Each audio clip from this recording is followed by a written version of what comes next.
ఈరోజైతే ముందుగా మార్నింగ్ లేచి పిల్లలకైతే రాగి జావ చేసి అయితే ఇచ్చేసాను. ఫస్ట్‌లో అయితే మా పిల్లలు రాగి జావ తాగేవారే కాదసలు. కానీ ఇప్పుడు వాళ్ళు ఇష్టంగా తాగుతున్నారు. ఎప్పుడైనా రాగి జావ పోయడం మర్చిపోతే పిల్లలే గుర్తు చేస్తున్నారు. రాగి జావ తాగడం కూడా హెల్త్‌కి కూడా చాలా మంచిది కదా! ఇలా డైలీ తాగడం వల్ల హెల్త్‌కి కూడా చాలా బెనిఫిట్స్ ఉన్నాయి కదా! నేనైతే డైలీ 2 టైమ్స్ అయితే పిల్లలకి ఇస్తాను. రూమ్ ఎప్పుడైనా క్లీన్ చేద్దామంటే చాలా బద్ధకం అయిపోయింది. అయితే ఒక సెల్ఫ్‌లో బోళ్ళు మాత్రం చాలా దుమ్ము పట్టాయని సెల్ఫ్‌లో బోళ్ళు మాత్రం తీసేసి ఆ సెల్ఫ్ తుడిచేసి క్లీన్ అయితే చేశాను బోళ్ళన్నీ. ఏదైనా పని చేద్దామంటే అంత బద్ధకం అయిపోతుంది. అంతకుముందు వారానికి ఒకసారి 10 డేస్‌కి ఒకసారి అయితే క్లీనింగ్ చేద్దును. ఇప్పుడు చెయ్యాలంటే అంత ఓపిక కూడా రావట్లేదు. అలా అని మొత్తం ఏం చేయకుండా కొంచెం నెమ్మదిగా చేసుకుంటాను అంతే. ఒకే రోజు స్ట్రెస్ పడకుండా రోజు కొంచెం వర్క్ అయితే పూర్తి చేసుకుంటా.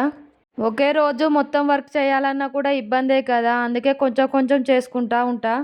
మీరు కూడా ఇలానే చేస్తారా? లేదంటే ఒకే రోజు మొత్తం వర్క్ పెట్టుకుంటారా? ఒక్క సెల్ఫ్‌లోని బోల్లే చూడండి ఎంత ఉన్నాయో.